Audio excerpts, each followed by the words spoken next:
So this is the drawing I showed in a PowerPoint frame.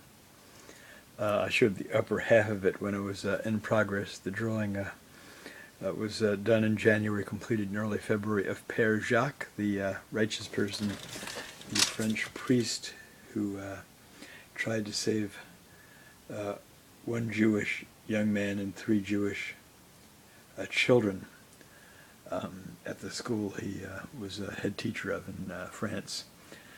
And this is the photograph that was the inspiration for the drawing. And now I'm going to, someone videoed on using my iPod my presentation, and I'm just going to show this excerpt where I talk about this to the audience at the presentation I gave today on April 16th, 2015 for Yom Ha'shoah, Holocaust Remembrance Day. So I've now done 6 mosaic drawing combos, which I mentioned, and when the first one was exhibited at the Friar Museum in 2001, I set a goal of doing 10 mosaic drawing combos. And the 6 that are completed portray 7 Polish Jewish victims of the Nazis and 1 Croatian Jewish victim. And I'm planning on doing 4 more mosaic drawing combos. So this is going to be the 7th. I did the drawing in January. So the remaining 4 are going to depict non-Jewish victims of the Nazis and fascists, righteous persons, or innocent victims such as the physically and mentally disabled who were murdered by the Nazis, Protestants and Catholics before they began the so-called final solution.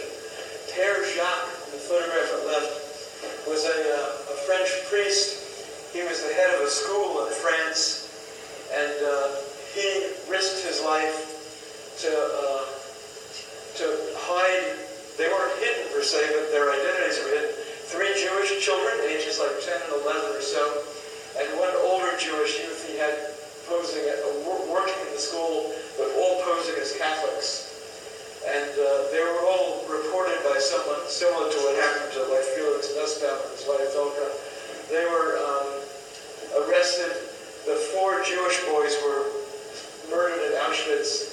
Père Jacques was actually alive in liberation at Mauthausen, a concentration camp in Austria, weighing 88 pounds, but he died of starvation and typhoid fever and so on. There was a movie. One of the children in the school, a French Catholic named Louis Mal, he must be in his 80s now, he was in the school during World War II, and one of the Jewish boys, the 10 or 11-year-old kids, was his best friend. And in 1987, he made a movie about it called Au revoir les enfants, Goodbye Children, which I got from the library recently when I was working on the drawing. I hadn't seen it in years and I wanted to rewatch it.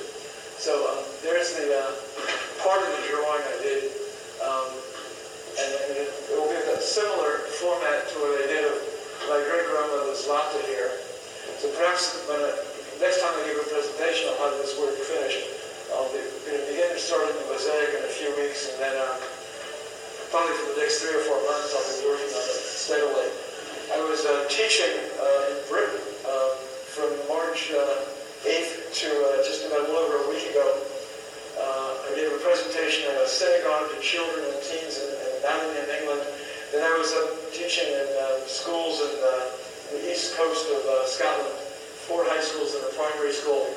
And I took a walk with a British friend on the beach in a town in northeast Scotland where there were all these anti-Nazi, anti-tank fortifications that were constructed by the British Army in 1941-42.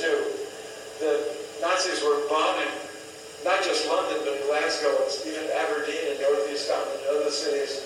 They were expecting a land invasion, which never happened. So I picked up some these remnants of all these British Army fortifications against the Nazis that were all there. I brought back some metal bits. There's one of the ones I brought back, which I'll use in the mosaic of Père Jacques when it gets underway. I have a companion art series called Sightseeing with Dignity, which I use at exhibits and for PowerPoint presentations like in schools and other places, which bridges World War II with more contemporary hate crimes, war, genocide, and so on. This is called the Sea Monsters and the Angry Chicken. So there's three sea monsters on the upper left here and here. There's the angry chicken, two exclamation points above it. There's a fourth sea monster over there. I'm not a fan of rap music at all. That's way too old for that. But I appreciated this young man. He was 34. He was knifed to death in Athens just a couple of years ago by one of these xenophobic right-wing party members of this type of xenophobic kind of so-called neo-Nazi parties that are prevalent all